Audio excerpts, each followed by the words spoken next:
لنا إلا ما علمتنا إنك أنت العليم الحكيم. نواصل دروسنا في فقه الدعوة إلى الله تبارك وتعالى، وقرأنا في الدرس الماضي بعض من الآيات القرآنية والأحاديث النبوية بفضل الدعوة إلى الله تبارك وتعالى.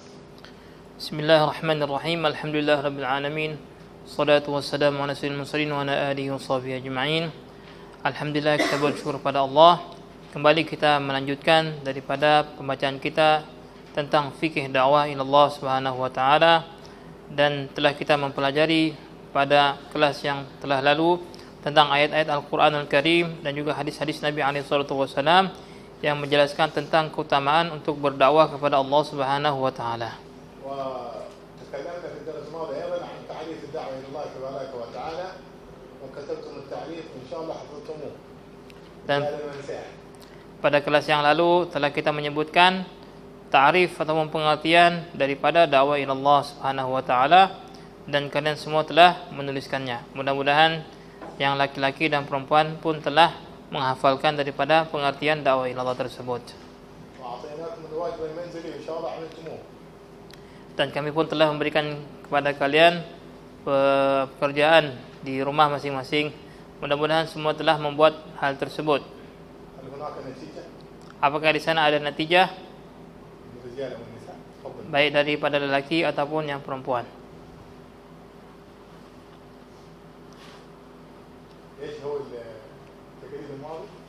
Apa diakah wajib manzili yang telah kami bagikan pada minggu lepas?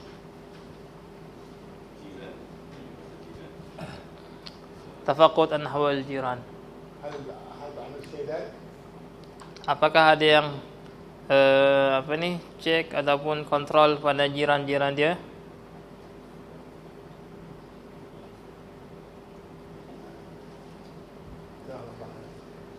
Barakallahu fiikum wa kataba Allah dzalika fi mizan hasanatihim.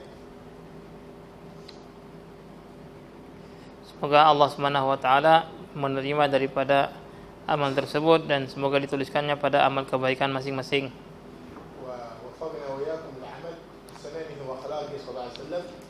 Semoga Allah memberikan taufik kepada kita untuk mengamalkan daripada sunnah-sunnah dan akhlak Nabi alaihi salatu wasallam.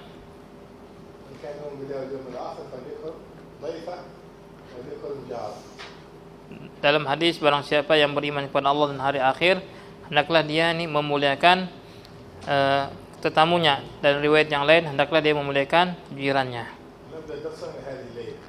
Kita memulakan kelas kita pada malam ini.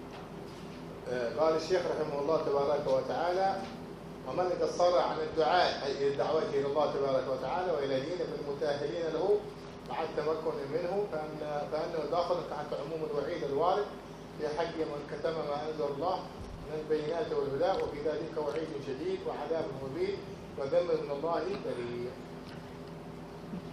Beliau telah berkata, dan barang siapa yang tidak melakukan dakwah kepada Allah Subhanahu wa taala dan tidak mengajak kepada agamanya, sedangkan dia termasuk daripada orang-orang yang memiliki kemampuan untuk itu, maka dia telah termasuk ke dalam umum ancaman yang telah datang bagi siapa-siapa yang telah mengunci ataupun menyembunyikan apa yang Allah Subhanahu wa taala telah turunkan dari berupa daripada penjelasan-penjelasan dan petunjuk, dan masuk dalam daripada ancaman yang syadid, yang begitu keras, dan juga azab yang pedih, dan juga ada celaan daripada Allah Subhanahu wa taala yang begitu adalah celaan yang sangat nyata.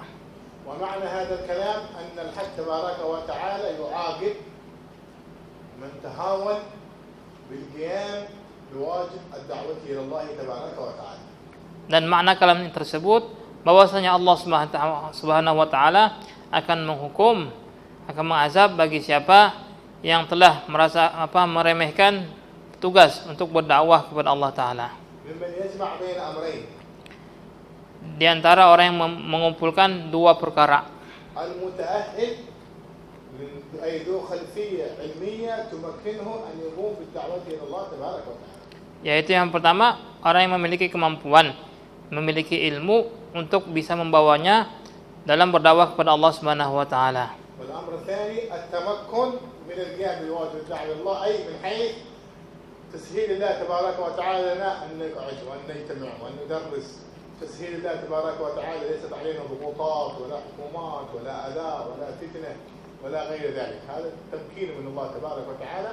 فمن وجد هذين الصفتين ولم يقم نخالف الوعيد الشديد الوارد معنا. Dan yang kedua adalah tamakkun. Ini kemudahan yang telah Allah berikan kepada kita sekalian. Seperti apa?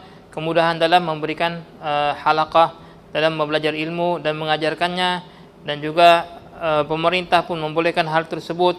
Maka semua hal tersebut adalah peluang kemudahan yang telah dibukakan oleh Allah Subhanahu wa taala. Barang siapa yang memiliki dua perkara tersebut, memiliki kemungkinan asas dasar ilmu dan juga kemudahan yang Allah telah berikan kepadanya, lantas dia tidak mendakwah kepada Allah Subhanahu wa taala, maka dia telah masuk daripada azab ataupun ancaman yang telah dijanjikan oleh Allah Subhanahu wa taala. وعندما نقرأ سيرة المصطفى صلى الله عليه وسلم وأصحابه الكرام نجد العجب العجاب من قوة تضحيتهم وبذلهم بالنفس والمال في القيام بواجب الدعوة إلى الله في وقت كانت هم ظاهرا هم القلة وقريش هم الكثرة. Ketika kita membaca daripada sirah Nabi SAW dan sahabat-sahabat beliau, maka kita telah mendapati daripada pengorbanan yang tinggi daripada mereka, dan pengorbanan tersebut tak kala mereka adalah jumlah yang sangat sedikit, dan orang-orang Quraisy ketika itu adalah orang yang yang jumlahnya sangat banyak daripada mereka. فهذا رسول الله صلى الله عليه وسلم يوضع السلاح على ظهره الشريف صلى الله عليه وسلم. Dan Rasulullah SAW ini telah diletakkan di atas punggung beliau kotoran-kotoran daripada hayawan. وهذا سيدنا خليفة رسول الله الأول أبي بكر الصديق رضي الله عنه يضرب ضربا شديدا حتى لا يعرف أنفه من أذنه. Kemudian Khalifah Rasulullah SAW yang pertama, Sayyidina Abu Bakar Siddiq radhiyallahu anhu, telah dipukul dengan pukulan yang teruk sehingga kan tidak diketahui yang manakah hidungnya dan yang di manakah telinganya. Hatta ta'arrada lil wafati wal maut. Sampai beliau ini hampir meninggal dan mati. Fatarat qabilatuhu wa qalu in massa Abi Bakar min Quraisy syai' la nuqatilannahum bih. Sampai kabilah daripada Abu Bakar telah merasa terkesan dengan perlakuan tersebut, dan mereka mengatakan kalau orang Quraisy menyentuh Abu Bakar, sekali lagi kita akan bangun untuk memerangi orang Quraisy.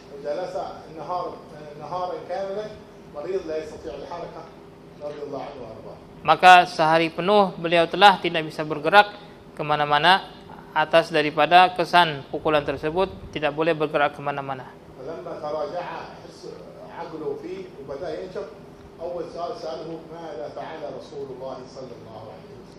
Tak kala beliau ini sudah sedar daripada pukulan yang telah diterima oleh beliau sehari penuh, tak kala sadar, maka hal pertama yang ditanyakan oleh beliau, apakah yang telah berlaku pada diri Rasulullah SAW. Maka dikatakan kepada beliau, Rasulullah dalam keadaan sehat walafiat. Maka dia mengatakan, aku ingin melihatnya. Maka beliau telah diangkat, dibawa kepada Rasulullah SAW.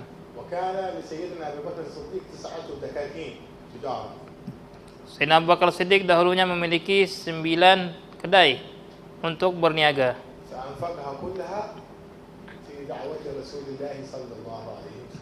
Maka seluruhnya telah diinfakkan, disedekahkan oleh beliau untuk menolong dakwah Nabi alaihi salatu wasalam.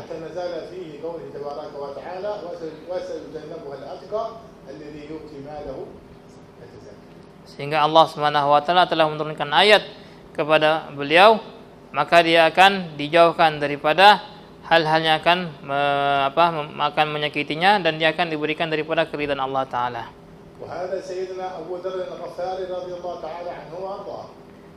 Dan juga ini ada seorang sahabat lagi, Abu Dzar Al-Ghifari radhiyallahu anhu. Lamma aslama qama wa jahara bid-da'wati ila Allah 'inda al-Safa 'inda al-Ka'bah.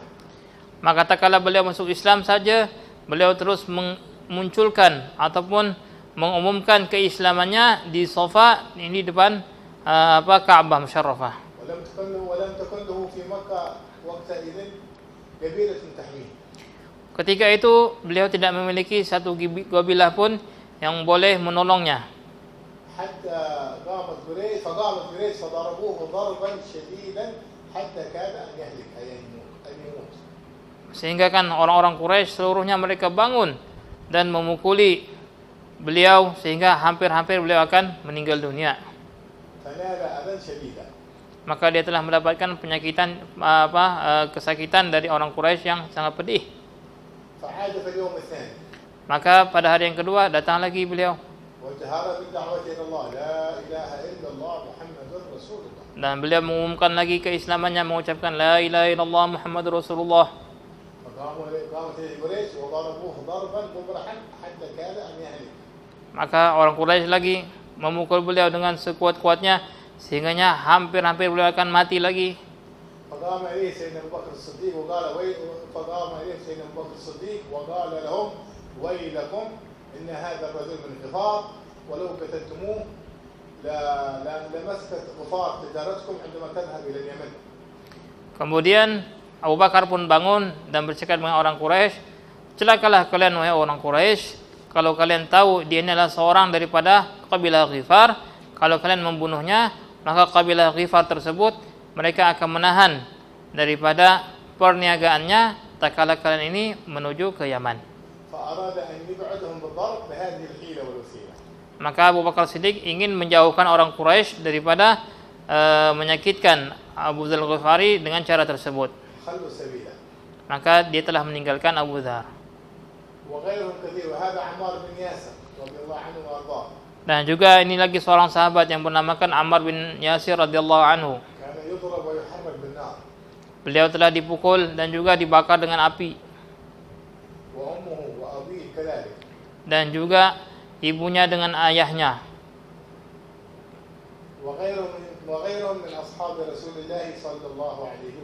Dan lain-lainnya daripada sahabat baginda yang mulia sallallahu alaihi wasallam.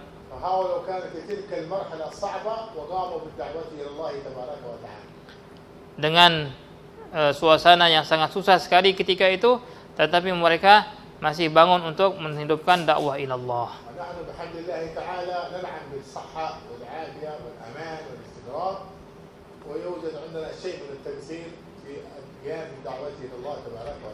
Dan alhamdulillah kita sekarang dipenuhi dengan kenikmatan dalam keamanan, sehat al-fayah dan sebagainya, tetapi masih ada kekurangan pada diri kita dalam berdakwah ilallah.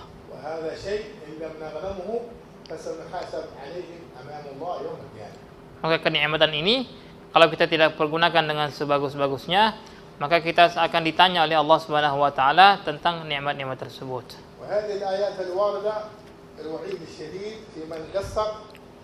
في الدعوة إلى الله تبارك وتعالى قال الله تعالى إن الذين يكتمون ما أنزلنا من البينات والهدى من بعد ما بيناه للناس في الكتاب أولئك يلعنهم الله ويلعنهم اللاعنون، أي أن المقصر في ذلك في عدم تبيين ما أنزل الله من الكتاب والهدى والسنة النبي صلى الله عليه وسلم، ولم يبلغ ذلك هذا يعد كتم ما أنزل الله فعليه اللعنة من الله. Kemudian di sini Allah menyebutkan dalam Al-Quran tentang ayat yang memberikan ancaman dan janji kepada orang yang tidak membuat dakwah ilallah. Allah berfirman, sesungguhnya orang-orang yang menyembunyikan apa-apa yang telah kami turunkan daripada hal-hal yang menjelaskan dan petunjuk setelah kami menjelaskannya kepada manusia di dalam Al-Quran, itulah mereka yang akan dilaknat oleh Allah Subhanahu wa taala, dan mereka pun juga akan dilaknat oleh orang-orang yang melaknat. Mana laknat tersebut adalah dihalau daripada rahmat Allah Ta'ala. في الآية الثانية يقول الله إن الذين يكتمون ما أنزل الله من الكتاب ويشترون به ثمنا قليلا، أي يشترون بالدين وبالإيمان وبالقول بالتبليغ ثمن بخس قليل، لا تتكلم أو تكلم بشيء خلاف ما قرر العلماء وغير ذلك، فهؤلاء يبيعون دينهم بدنياهم، أولئك ما يأكلون في بطونهم إلا النار. Kemudian Allah Subhanahu wa taala berfirman, sesungguhnya orang-orang yang telah menyembunyikan ataupun tidak menyampaikan apa yang telah kami turunkan daripada Al-Qur'an, dan mereka telah menjual Al-Quran tersebut dengan harga yang sedikit, yaitu mereka menjual agama mereka, ataupun mereka ini memfatwakan sesuatu yang tidak layak untuk difatwakan oleh para alim ulama, atau menggantikan Al-Quran tersebut dengan sesuatu yang murah daripada keduniaan ini. Itulah mereka yang akan tidaklah mereka akan makan di dalam perut mereka ini kecuali adalah api neraka. فلذلك جاءت أهمية التزكية والتربية على أيدي الشيوخ حتى يصير الواحد منا يتعلم العلم يمزجه بالمقاصد الثلاثة: العلم، السلوك، الدعوة، حتى لا يخاف إلا الله تبارك وتعالى. Sehingga di sini adalah keutamaan daripada kita ini belajar daripada para syekh, para orang bertalaki dengan para syuyukh, supaya kita ini mencampurkan antara tiga maksud yang ma'ruf, yaitu belajar ilmu dan juga tazkiyah dan mendakwakannya. Karena dengan hal tersebut orang tersebut akan datang kepada dirinya ini adalah perasaan takut, khauf. Qala Allah Ta'ala, "Alladzina yuballighuna risalatillahi wa la yakhshawnahu, alladzina yuballighuna risalatillahi wa la yakhshawnahu wa la yakhshawna illa Allah." Dalam Al-Qur'an Allah Ta'ala telah berfirman, itulah mereka yang telah menyampaikan daripada risalah syariat-syariat agama Allah Subhanahu wa taala. Mereka tidak takut sedikit pun, mereka lah hanya orang-orang yang takut hanya kepada Allah Subhanahu wa taala. وفي الآية الثالثة يقول الله تبارك وتعالى: وإذا أخذ الله ميثاق الذين أوتوا الكتاب لا تبينونه للناس ولا تكتمونه فنبذوه وراء ظهورهم واشتروا به ثمنا قليلا فبئس ما يشترون. أي أن الله أخذ العهود والمواثيق على الذين آتاهم الكتاب يعلمهم الكتاب والحكمة، وثم بعد ذلك تركوا التبليغ لهذا الكتاب الذي آتاهم الله تبارك وتعالى إياه بعد أن آتاهم العهود والمواثيق على التبليغ والدلالة. Dan juga Allah Subhanahu wa taala telah berfirman pada ayat yang ketiga, dan tak kala Allah Subhanahu wa taala telah mengambil daripada janji-janji terhadap orang-orang yang diberikan kitab kepada mereka untuk menyampaikan kitab tersebut kepada manusia, dan janganlah menyembunyikannya, kemudian melemparkannya ke belakang, dan mereka telah menggantinya dengan harga yang murah, maka sungguh buruklah daripada hal yang telah digantikan oleh mereka tersebut. وفي ذلك كما جاء في الآية الكريمة قصة بلعام بن باعورة الذي أوتي من العلم والحكمة الشيء الكثير ولكنه خلد الأرض واتبع هواه فمثله كمثل الكلب إن تحمل عليه يلهث أو تتركه يلهث. Dan begitu jugalah Allah Subhanahu wa taala telah menceritakan daripada seorang alim, wasu alaihim naba alladhi atainahu ayatina fansalakha minha fasbaha syaitanu fakana minal ghawin walau syi'na rafa'nahu biha walakinahu akhlada ila al-ardi wattaba hawah famathaluhu kamathalil kalb in tahmil alaihi yalhath aw tatrukuhu yalhath. Allah ceritakan tentang Bal'am bin Ba'urah, seorang yang memiliki ilmu yang banyak, sehingga Allah firmankan dalam Al-Qur'an, sehingga kan ilmu tersebut telah berpindah, begitu banyak ilmunya seperti menjadi kulit pada dirinya, tetapi terjadilah insilah, ini hilanglah ilmu tersebut daripada dirinya karena dia telah mengikuti hawa nafsunya dan dilihat condong kepada keduniaan. Maka itulah Bal'am bin Ba'urah, tak kala telah dicabut daripada ilmunya, Allah berfirman, itulah permisalan seperti anjing. Apabila kita halau anjing tersebut, maka dia akan mengulurkan lidahnya. Kalau kita bagi makanan pun dia akan mengulurkan lidahnya. وجاء في الحديث عن النبي صلى الله عليه وسلم من سئل عن علم فكتمه ألجمه الله يوم القيامة بلجام من نار، أي علم ينتفع الناس به في أمور دنياهم في أمور دينهم فكتم ذلك العلم ألجمه الله بلجام من نار يوم القيامة. Dan telah bersabda baginda yang mulia sallallahu alaihi wasallam, barang siapa ditanya tentang suatu ilmu maka dia menyembunyikannya, maka Allah Subhanahu wa taala akan meletakkan lijam. Ini seperti lijam ini untuk kuda, di mulut kuda ini pada hari kiamat, tapi lijam tersebut terbuat daripada api. Ilmu tersebut ada ilmu yang memberikan kemanfaatan untuk agama. والسؤال بلسان المقال ظاهر جلي واضح، واحد يسأل ومن السؤال الجلي الظاهر ما حكم كذا؟ ماذا تقولون بكذا؟ ويعمل مصلي لو ترك المصلي مثلا صلاة كذا وكذا ما يترتب عليه؟ هذا سؤال واضح من سألك عن ذلك فأجب. Dan ada soal yang soal tersebut yang zahir, yang nyata, tidak perlu perlu dicari-cari tentang makna daripada soal tersebut. Seperti orang menanyakan apakah hukum kalau orang meninggalkan salat, maka ini suatu soal yang zahir, yang nyata, maka jawablah dengan ilmu yang dimiliki. وأفصح منه لسان الحال كما قيل لسان الحال أفصح من لسان المقال. لسان المقال هذا يسألك مباشر بلسانه، لكن لسان الحال أحواله وأفعاله تدلك أنه أخطأ ما يدري ما يعرف، فقال لسان الحال أفصح من لسان المقال. Maka terkadang juga ada orang bertanya ini bukan dengan mulut dia, dengan ucapannya, tetapi keadaannya menunjukkan dia sekarang memerlukan daripada jawaban daripada kalian. Nah, dia tidak tahu, kita tak tahu dia ini bertanya tetapi kita tengok daripada keadaannya seolah dia ini mengatakan dia ini adalah memiliki kesalahan. Maka dikatakan bahwasanya lisanul hal afsah min lisanil maqal. Lisan keadaan ini maka lebih fasih daripada lisan ucapan. وشاهد ذلك في الحديث الصحيح اللي يذكره علماء الفقه يسمى بحديث المسيء لصلاته. Maka dalil untuk hal tersebut yaitu sebagaimana yang ma'ruf bagi ulama-ulama fikih, ulama fuqaha mengatakan dalam satu hadis, yaitu hadis yang dikenali dengan yang berbuat sesuatu yang salah dalam salatnya.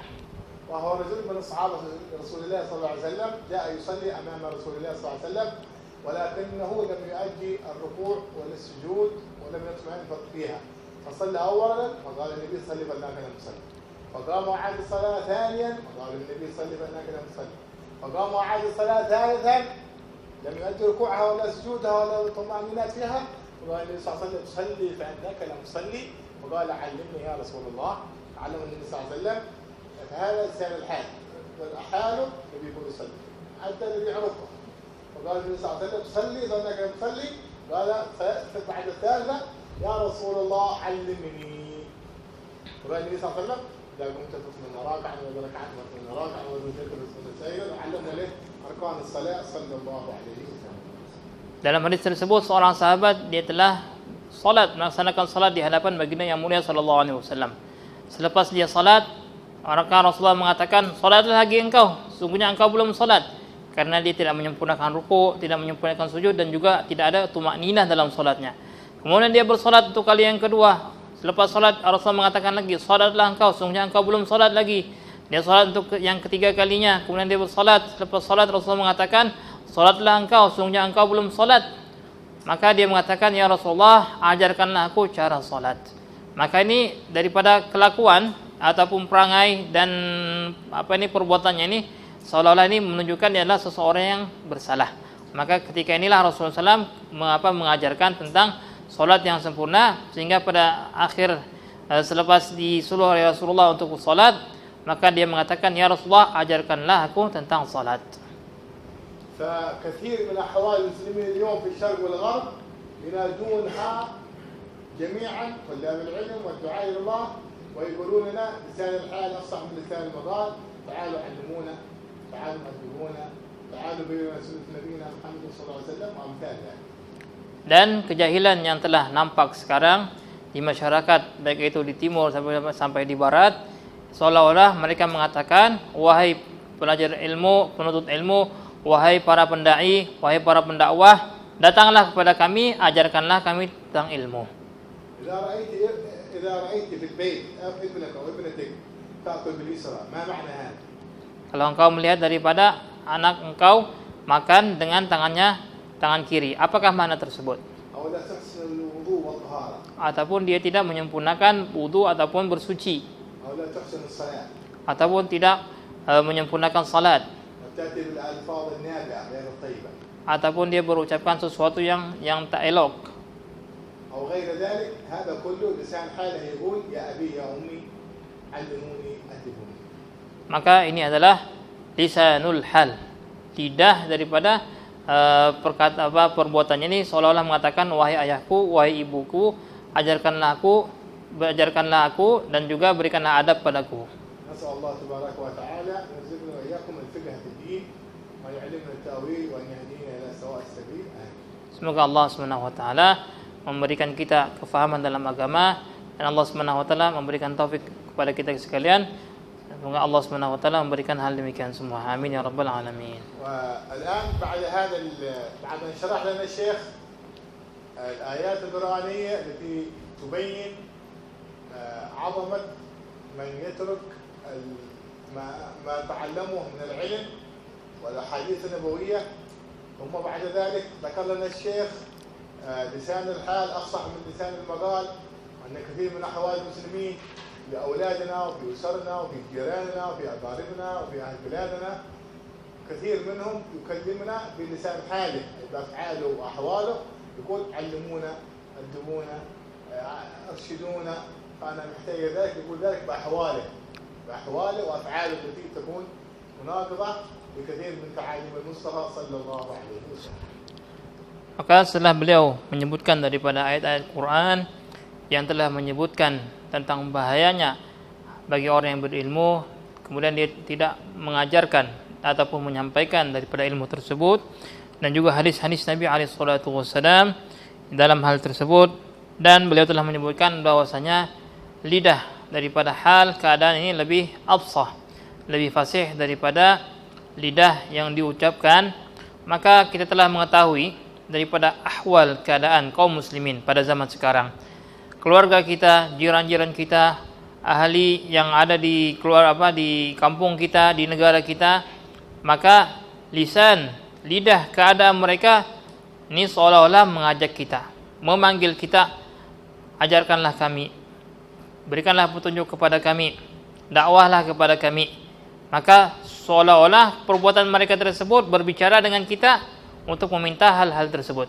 Karena apa? Perbuatan yang telah mereka buat sekarang ini tidak bertolak belakang sekali dengan ajaran yang telah dibawa oleh baginda yang mulia Nabi besar Muhammad sallallahu alaihi wasallam.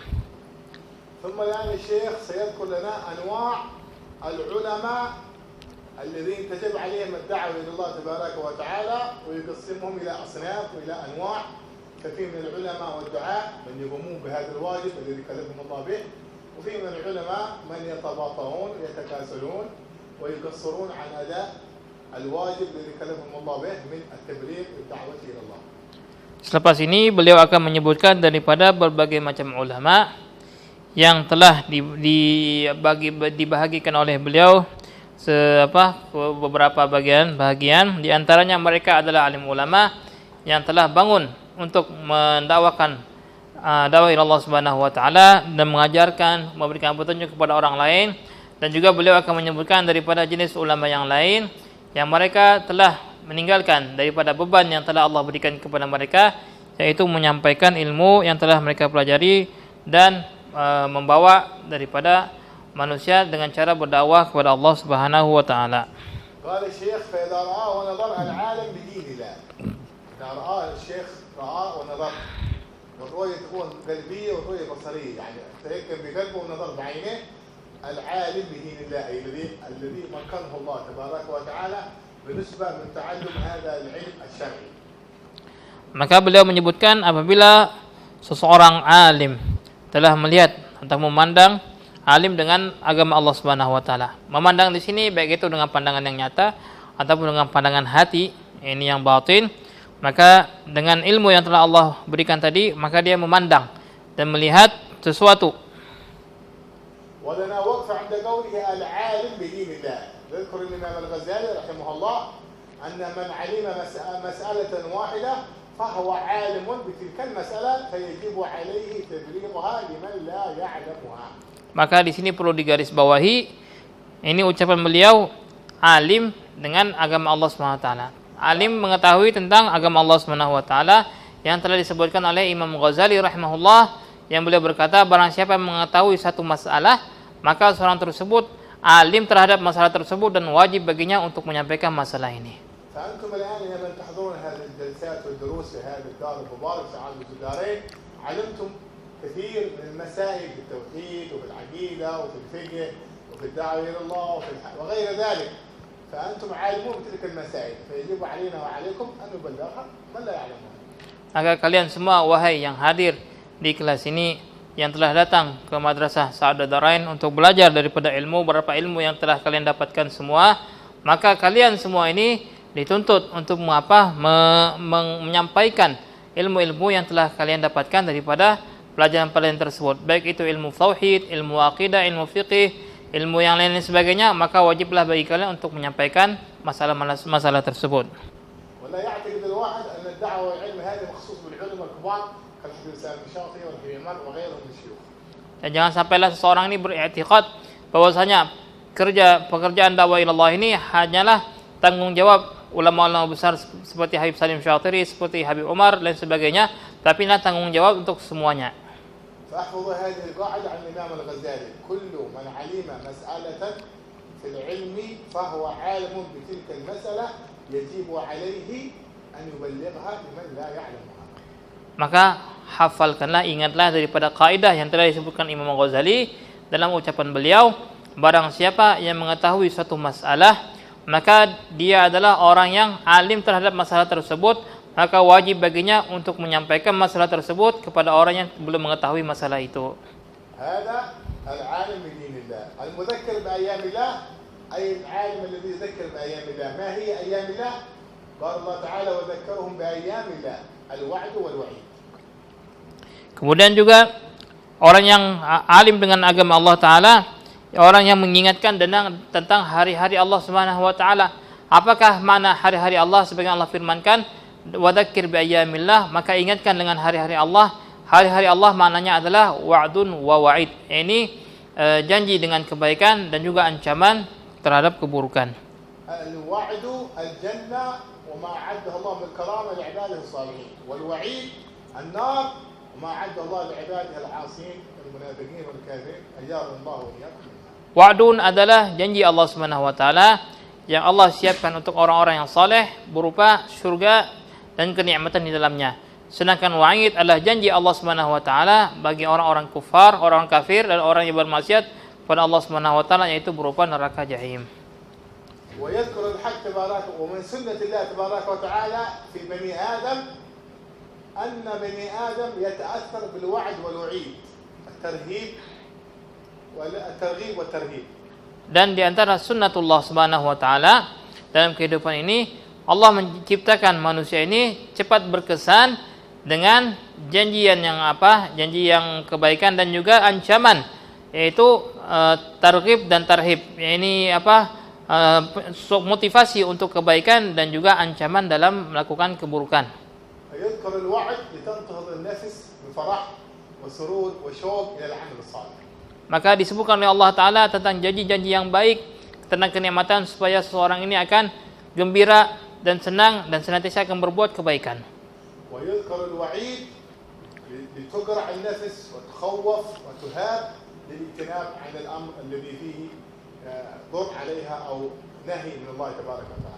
Kemudian datanglah daripada ancaman Allah Subhanahu wa taala supaya jiwa ataupun nafsu ini tertunduk terhadap apa-apa yang diancamkan oleh Allah Subhanahu wa taala yang akan membawakan daripada kemudaratan ataupun hal yang dilarang oleh Allah taala.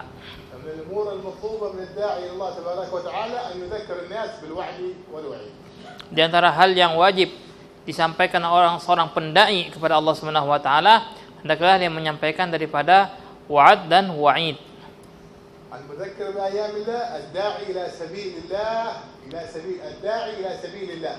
أي مخلص لله لا يقصد ذلك جاه ولا مال ولا حزب ولا سلطة ولا غير ذلك من المطامع والمصالح الدنيوية الخاسرة.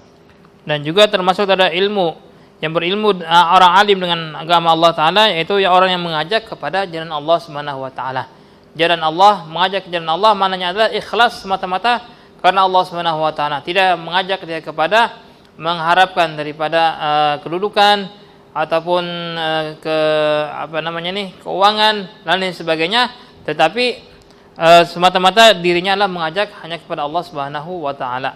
فإذا نظر هذا العالم بدين الله يذكر بأيام الله داعي إلى سبيل الله إلى الجاهلين بالعلم، ناس ما يعرفون شيء، ما يعرف صلاة، لا يعرف وضوء، لا يعرف واجب، لا يعرف حقوق الزوج، لا يعرف حقوق الزوجة وغيرها من بقية الأوامر والنواهي. Maka seorang yang berilmu, orang alim tentang agama Allah dan juga mengingatkan tentang hari-hari Allah Ta'ala, dan orang pendai mengajak ke jalan Allah Subhanahu wa Ta'ala, melihat kepada orang-orang yang jahil, orang-orang yang bodoh tentang ilmu, yang mereka jauh daripada keilmuan dan tidak mengetahui hukum-hukum agama, hak-hak daripada seorang suami, hak-hak daripada seorang istri. إلى الغافلين عن الآخرة، أي نظرت إلى أناس غافلين عن الآخرة، أي ليس لهم اهتمام بالآخرة والموت والحشر والجنة والنار أبدا، بل منهمكين في الدنيا. Ataupun juga mereka memandang kepada orang yang telah lalai daripada kampung akhirat, telah lalai daripada tentang mahsyar, tentang hisab, tentang surga dan neraka, bahkan mereka telah tertumpu pikiran dan keperbuatan mereka terhadap keduniaan. المقبلين على الدنيا أي على لذات الدنيا وشهواتها من المأكل والمشرب والمنكح والملبس والمسكن. Ataupun mereka telah datang dengan seluruh segenap keinginan mereka terhadap dunia, yaitu mereka menginginkan daripada kelezatan dunia berupa 5 perkara: makanan, minuman, kemudian pakaian, tempat tinggal dan perkawinan. كما ذكره الله في القرآن اعلموا أنما الحياة الدنيا لعب ولهو وزينة وتفاخر بينكم في الأموال وتفاخر بينكم وتكاثر في الأموال والأولاد كمثل غيث أعجب الكفار نباته ثم يهيج فتراه مصفرا ثم يكون حطاما وفي الآخرة عذاب شديد. Sebagaimana Allah Ta'ala telah berfirmankan dalam Al-Quran, ketahuilah sesungguhnya kehidupan dunia ini adalah hanya senda gurau dan permainan belaka. Kecualilah kehidupan dunia itu, kata Allah Ta'ala, hanya perhiasan saja, ataupun berbangga-bangga dengan berbanyak-banyakan duit, keuangan, ataupun juga berbangga-bangga dengan anak dan keturunan. Dan juga sepertilah orang-orang kafir tersebut mendapatkan hujan yang turun kemudian menumbuhkan daripada tumbuhan, seketika itu juga langsung lenyap, tumbuhan tersebut akan hilang dan musnah kemudian mati. Maka sebab itulah yang mereka akan dapatkan, kenikmatan yang mereka dapatkan daripada dunia, pada akhirat kelak mereka akan mendapatkan daripada azab yang syadid, yang pedih. وفي الآيات الأخرى ألهاكم التكاثر حتى زرتم المقابر تكاثركم بالأموال وتكاثركم بالأولاد. Dan pada ayat yang lain Allah berfirman, telah melalaikan kalian berbanyak-banyakan sehingga kalian mati, yaitu mereka berbangga-bangga dengan keturunan dan juga berbangga-bangga dengan banyaknya harta. فهذا أكثر ما يلهي الناس في الإقبال على الدنيا والغفلة عن الآخرة. Maka ini adalah hal yang paling banyak menyebabkan orang ini lalai terhadap kampung akhirat, mereka bertumpu kepada dunia. قال الإمام الحداد فإذا هذا العالم نظر إلى هؤلاء الناس لم يسعه إلا أن يبين لهم ما يجب عليه من حق الله تعالى. درهم في هذه الحالة يجب عليه أن يبين لهم ما يجب عليه بحق الله. ماذا يجب عليكم بحق الله من امتثال الأوامر، اجتناب النواهي، أداء الصلوات، أداء الحقوق بينك وبين الله، حقوق بينك وبين خلق الله تبارك وتعالى. Maka tak kala seseorang yang alim tadi ini dengan sifat-sifat yang lainnya melihat kepada mereka tersebut orang-orang jahil dan seterusnya, maka hendaklah mereka ini untuk menyampaikan, menerangkan apa-apa yang wajib bagi mereka dalam menunaikan hak-hak Allah Subhanahu wa taala. Hak-hak Allah yaitu berupa mengerjakan perintah-perintah Allah, meninggalkan larangan-larangan Allah, mengerjakan daripada salat dan semua hal-hal yang telah disyariatkan oleh Allah Subhanahu wa taala. ويلزمهم من طاعته وإقامة نهيه. أي ما يلزمك أن تقيم طاعة الله وتقيم أمره وتجتنب معصية الله وتجتنب نهيه سبحانه وتعالى، فأن في ذلك سعادة البشر. سعادة البشر أن يطيعوا أمر الله الخالق الجبار القهار، فإذا عملوا ذلك هم في طاعة الله يصلح الله لهم معاشهم ومعادهم. معاشهم أمور دنياهم ومعادهم أمور آخرتهم. Dan juga hendaklah melazimkan kepada mereka untuk taat kepada Allah Subhanahu wa taala dan melaksanakan perintah-perintahnya dan meninggalkan daripada kemaksiatan ataupun melaksanakan hal-hal yang dilarang oleh Allah Subhanahu wa taala. Maka sesungguhnya kebahagiaan bashar, ini manusia, tak kala mereka ini taat kepada Allah Subhanahu wa taala. Apabila mereka taat kepada Allah Subhanahu wa taala, maka seluruh keperluan, seluruh apa yang mereka perlukan dalam kehidupan ini maka akan dipenuhi oleh Allah Subhanahu wa taala. baik itu hal-hal yang berkaitan dengan agama ataupun keduniaannya. كما قال الله تعالى إن الأرض لله يورثها من يشاء من عباده والعاقبة للمتقين وقال تعالى وأن لو استقاموا على طريقتي لأسقيناهم ماء غدقا. Sebagai Allah Ta'ala berfirman dalam dua ayat yang pertama mengatakan, sungguhnya Allah Subhanahu wa taala telah mewariskan keduniaan ini, kehidupan ini kepada seluruh manusia, tetapi pada akhirat, pada akhir hari kiamat hanyalah bagi orang-orang yang bertakwa. Dan ayat yang kedua Allah berfirman, kalaulah mereka beristiqamah tentang keimanan mereka, maka kami akan menyiramkan, akan menghujankan kepada mereka nih hujan yang mereka perlukan. فهذه مهمة الصنف الأول من العلماء العاملين، وذكرنا لكم معنا من هو العالم، ولو مسألة في الدين هذا واجب عليهم أن يعملوه أن يقيموه في من يعايشونهم ويخالطونهم من البشر. Maka inilah muhimmah ataupun kewajiban seorang yang alim, dan kita telah menyampaikan kepada kalian semua siapakah orang yang alim, orang yang mengetahui satu masalah kemudian menyampaikannya dan menyebarkannya kepada seluruh makhluk, kepada manusia. وخلاصة هذا الدرس أن يشعر كل واحد منا أنه عليه واجب ومهمة تجاه الناس الذين يخالطهم ويعيشون. Maka khulasah, ringkasan daripada kelas malam ini itu hendaklah setiap orang kita ini, di antara kita ini merasakan kewajiban untuk menyampaikan kepada orang yang berada di sekelilingnya yang hidup senantiasa kehidupan sehari-hari bersama mereka. وهذه المهمة هي أن نبلغهم ما نتعلمه من هذه الدروس والفوائد التي نتلقاها في هذا المقام والمعهد المبارك وغيره من بقية الدروس الأخرى. Yang kita sampaikan kepada mereka adalah semua faedah-faedah, semua masalah-masalah yang telah kita dengarkan dan kita tulis dan kita pelajari di madrasah ini ataupun madrasah-madrasah yang lainnya. والواجب المنزلي الذي نكلفكم به هذا الأسبوع هو نريد أن ينتشر بين الأسر في البيئة مع البيئة الملاوي وغيرها الفوائد التي تستفيدوها من هذا الدرس ومن غيرها حتى ينتشر نور علم المصطفى صلى الله عليه وسلم في البيوت. Wajib manzili untuk kalian untuk kali ini adalah bagaimana setiap seorang ini menyampaikan dan menyebarkan faedah-faedah yang telah kita dapatkan dalam kelas-kelas yang telah kita hadiri, baik itu sesama kita biar Mustafawiyah orang-orang Melayu ataupun biar Mustafawiyah luar daripada kita ini, supaya apa? Supaya dengan tersebarnya faedah-faedah tersebut, maka dengannya lah tersebar cahaya-cahaya daripada Mustafa sallallahu alaihi wasallam di biar Mustafawiyah dan seluruh orang yang hidup di lingkungan kita. لماذا انتشر الشر بين الناس في الأزياء وفي الشهوات وفي غيرها من شبكات التواصل؟ لأن كثر من يدعو عليه وينشره. كذلك الخير إذا كثر من يدعو عليه وينشره ينشر الخير بين الناس.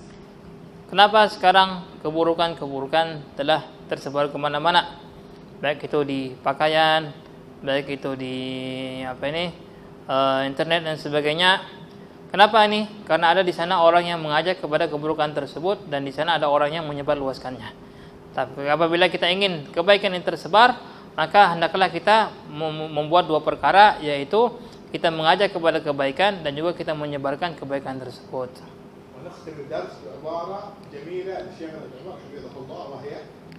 Dan kita akan menutup kelas kita malam ini dengan suatu kalimat ibarah yang telah disebutkan oleh Habib Umar hafizahullah taala. Kalimat tersebut adalah apabila bangun orang yang mengajak kepada kebaikan, maka akan berkuranglah orang yang mengajak kepada keburukan. Dan apabila berdiam orang yang mengajak kepada kebaikan, maka akan bangunlah orang yang mengajak kepada keburukan.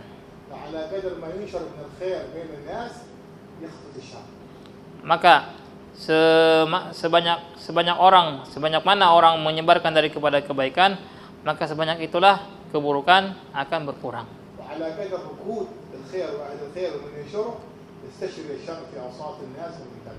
Dan juga sebanyak mana seseorang yang mengajak kepada kebaikan ini berdiam diri, tidak menyebarkan kebaikan, maka sebanyak itulah akan tersebar daripada kemungkaran dan kejahatan. يقول الله تعالى إن الله لا يغير ما بقوم حتى يغيروا ما بأنفسهم. Allah Ta'ala berfirman, sesungguhnya Allah Subhanahu wa Ta'ala tidak akan mengubah nasib pada suatu kaum sehingga kaum tersebut mencoba untuk mengubah daripada nasib mereka. فالتكليف علينا المنزلي خلال هذا الأسبوع إن شاء الله تعالى أن ننشر الفوائد الجميلة المفيدة في أسرنا وأولادنا وجيراننا وما نعايش من هذه شبكات التواصل الاجتماعي كما تسمى الفيس أو مجموعة البيئة أو غير ذلك. هذا الاستخدام نبثه وننشره حتى نكون نحن أحد مفاتيح الخير للناس. Dan untuk wajib manzili kita pada minggu ini, bagaimana segala faedah-faedah yang kita dapatkan ini kita sampaikan kepada keluarga kita, kepada jiran-jiran kita, kepada orang yang hidup di lingkungan kita, baik itu yang kita secara langsung hidup dengan mereka, berhubungan dengan mereka, ataupun melalui daripada media massa, baik itu menggunakan Facebook dan lain sebagainya. Hendaklah kita menyebarluaskan faedah-faedah yang telah kita dapatkan sehingganya orang mendapatkan daripada kebaikan. في الحديث النبوي يقول صلى الله عليه وسلم إن هذا العلم خزائن وأن مفاتيح السؤال وطوبى لعبد جعله الله مفتاحا للخير مغلاقا للشر وويل ثم ويل لعبد جعله الله مغلاقا للخير مفتاحا للشر. Rasulullah SAW telah bersabda dalam hadis beliau, sesungguhnya ilmu ini adalah memiliki tempat store ilmu tersebut. Ilmu ini adalah macam store, dan store ini pun memiliki daripada kunci. Maka Rasulullah bersabda, tuba, beruntunglah orang yang telah dijadikan oleh Allah Ta'ala kunci-kunci daripada ilmu tersebut, dan sungguhlah celaka dan rugilah orang yang telah dijadikan Allah Subhanahu wa Ta'ala sebagai penutup daripada pintu-pintu ilmu ini. نسأل الله أن يجعلنا وإياكم جميعا مفاتيح للخير ومخاليق للشر ظاهرا وباطنا في العدل والسلام والحمد لله. Dan semoga Allah Subhanahu wa Ta'ala menjadikan kita sekalian menjadi orang yang memiliki kunci-kunci untuk menyebarkan kebaikan dan menutup daripada pintu-pintu keburukan. Sungguh Allah Subhanahu wa Ta'ala berkuasa untuk memberikan hal tersebut kepada kita sekalian. Amin ya rabbal alamin.